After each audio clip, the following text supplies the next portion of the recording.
Chapter 2. Wherein the Prince Cannot Write His Name. Jimmy could count on a thrashing first thing in the morning. Sure and certain, he thought, as he pulled on his fine velvet breeches and silk stockings. The prince wouldn't know his lessons. The royal tutor was quick as a fly swatter with his willow switch, and Jimmy would be back in rags. "Take a last look at me, Pa. Rest your bones," he muttered to himself. "Did you ever think I'd be holed up in the king's own castle and all rigged up in duds? Would shame a peacock. Reckon I'll fetch a pair of sharp-toothed ferrets and go to rat-catching same as you. Same as you, Pa." The tutor, Master Peckwitt, was a round-faced man with fat cheeks. He pointed his switch at the prince. "You fiddle-faddled scholar," he bellowed. "One day you'll be king, and you still don't know the alphabet from pig tracks." The prince snapped his fingers. "I can always get someone to read for me." "You can't so much as write your name." "Pish-posh. I can always get someone to write my name for me."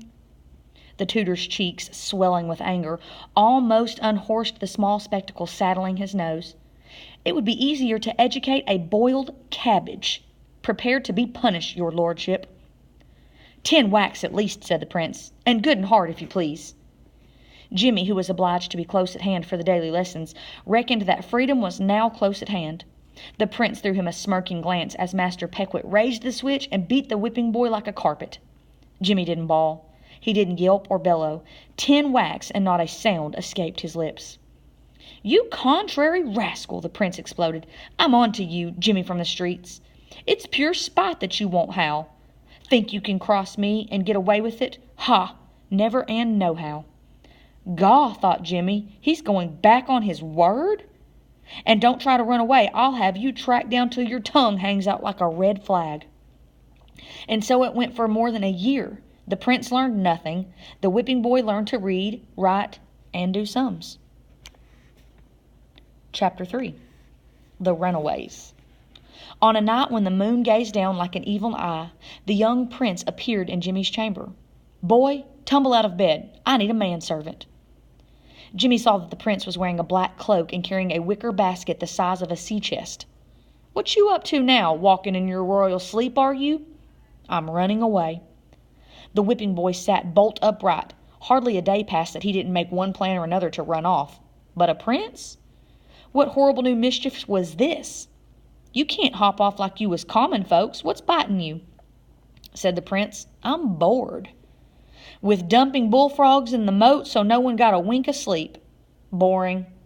"And didn't you laugh fit to kill when the knights slipped off their horses and clattered to the ground? You'd hog-greased their saddles."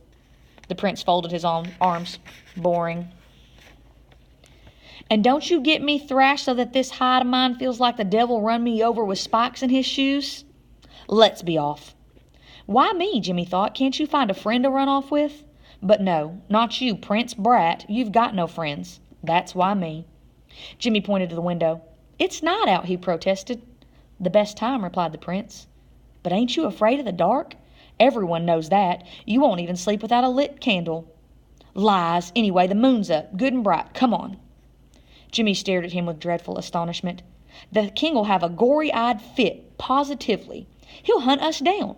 You'll get off light as a feather, but I'll be lucky if they don't whip me to the bone.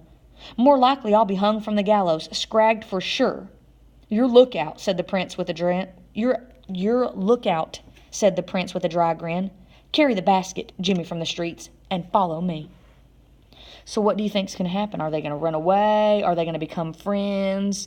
Is Jimmy going to get away from the prince and go back to his family? Make a prediction.